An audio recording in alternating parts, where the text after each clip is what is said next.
Hi, I'm Amy, and let's watch me panic sew a dress for the Blackpool Tower Ballroom. I only had a few hours on Sunday and then a couple of evenings to finish this dress, but I think it was a success. Let's get into it. In case you didn't know, Blackpool is the home of ballroom dancing, with many big competitions being held there, but it's also open to the public to come and practice your dancing on any day of the week.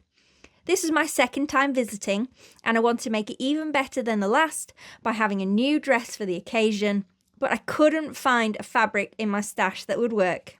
So I jumped in my car and I drove to Abercan in Preston. So this is an hour away, but it's a really good shop, and I knew I'd be able to find what I needed. I've talked about Abercan before. This one's one of the smaller ones, but still full of bargains. I started out by looking at the fabric on the roll, so I went for crepes, satin back crepes, viscose, anything drapey. Couldn't quite find what I needed. So then I went and looked at the remnants. So I looked at the viscose, the linen, printed linen, plain dress, even the printed dress, that's quite a lot of cotton, even taffeta, printed linen. Yeah, I'm probably repeating myself. I went all over the shop looking for something that was drapey and 60-inch wide and at least 2 meters. It was a long, hard search. But in the end, I found some real treats. Fabric acquired. So here are my treats drying on the washing line. 2 lobster prints, a viscose and a linen. Then I got plain red and pink linen plus a blue satin back crepe, which was going to be perfect. A reminder that Abercan sell their remnants by weight, so I got all of this for about £45 because I also have a loyalty card. I washed everything as soon as I got home, and thankfully it was a sunny day, so it dried really quickly. You can see here I started cutting out with a cross grain cutting layout. This wasn't ideal for a satin back crepe, but I couldn't avoid it. I'm using a much loved butterick pattern, which is 5748 for the bodice. And then I used my favourite skirt pattern, which is Vogue 9000 with the seams merged together. It's very similar to the butterick vintage pattern skirt, but slightly less full, which is great when I was short on fabric. So I cut out the bodice, I marked all the pattern pieces, quickly pinned all the darts.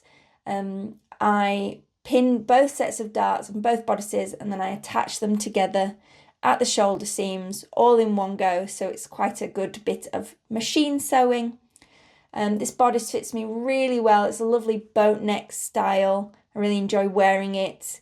And yeah, I've probably made it 10 different times. My favourite dress to go dancing in is this exact combination of bodice and skirt.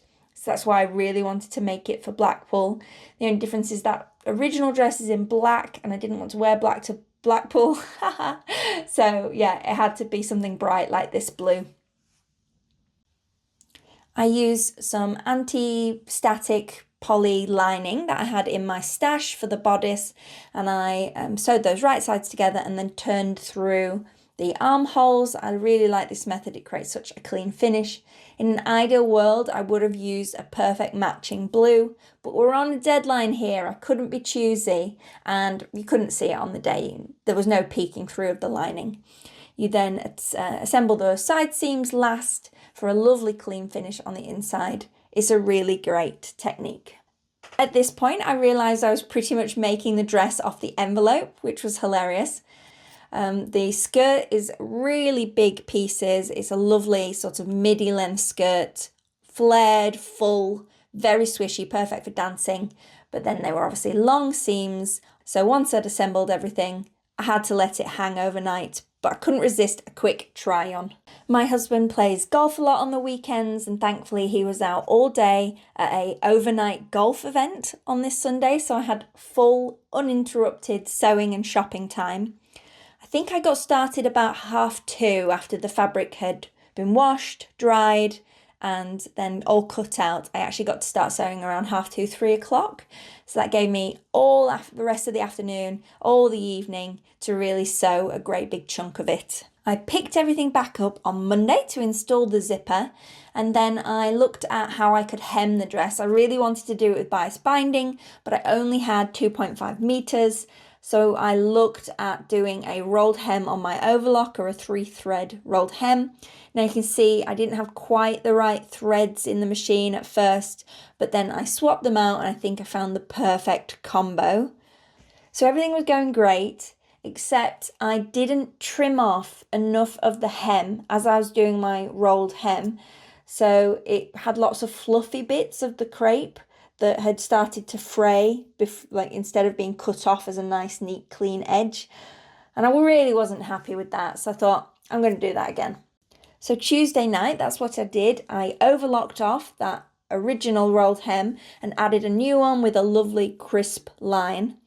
The problem was, I'd been running out of thread, so I used a bobbin as one of my overlocker threads to kind of stretch the thread as far as it would go. I wound some onto a bobbin to use that, and unbeknownst to me, it was ever so slightly catching as it was stitching the rolled hem and creating little pulls in the rolled hem in just periodically in certain places, which I know most people wouldn't see, but I was so annoyed given that I was running out of thread and this was my last chance to do it unless I could go and buy thread from the shop.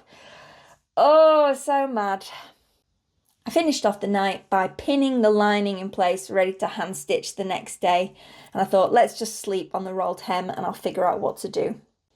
And then I couldn't sew on Wednesday because I was out, so I had to rely on Thursday making my decisions. I sat and I hand sewed the lining to the inside of the bodice, and I just decided, screw it. I'm not going to redo the hem a third time. Let's just go for it.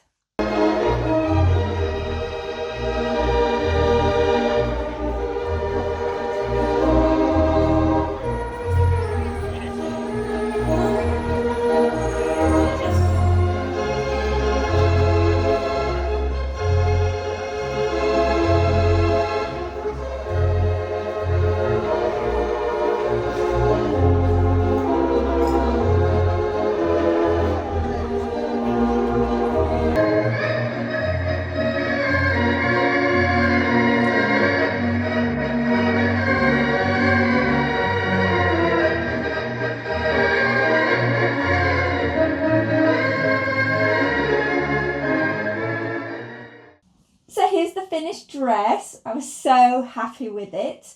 It got a lot of compliments and it moved really great on the dance floor. It was just what I wanted. I wanted a solid block colour that would stand out while I was dancing. The bodice fits really well. It's that lovely 50s boat neck silhouette, and the skirt was just how I dreamed it would be, full and swishy for all our turns and twirls. We do a lot of twirling in our dance routines. So I felt really great. The fit is pretty good. It's a lovely high neck at the front, but feels very flattering, hides the bra straps. The back has a great scoop on it. It's all finished with an invisible zipper. The skirt is full and midi length.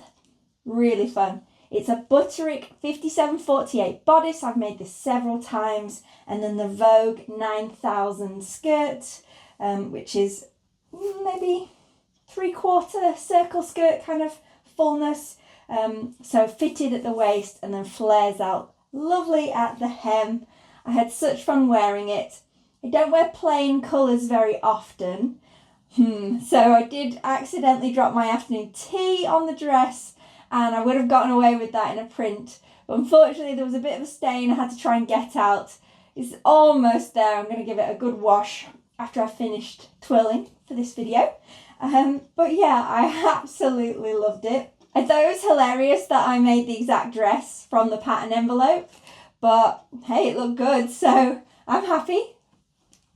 Thanks again for watching this video. I'll be back with something extra special next week because it's my birthday. Yes, I'm a summer baby and I go on about it. I'm sorry, but hopefully you enjoy seeing a week in my sewing room birthday edition. So stay tuned for that. And yeah, let me know in the comments if you like this dress, if you've ever been ballroom dancing or have fun at Blackpool. We used to go as kids all the time. It's a great day out. And I'll see you all next week.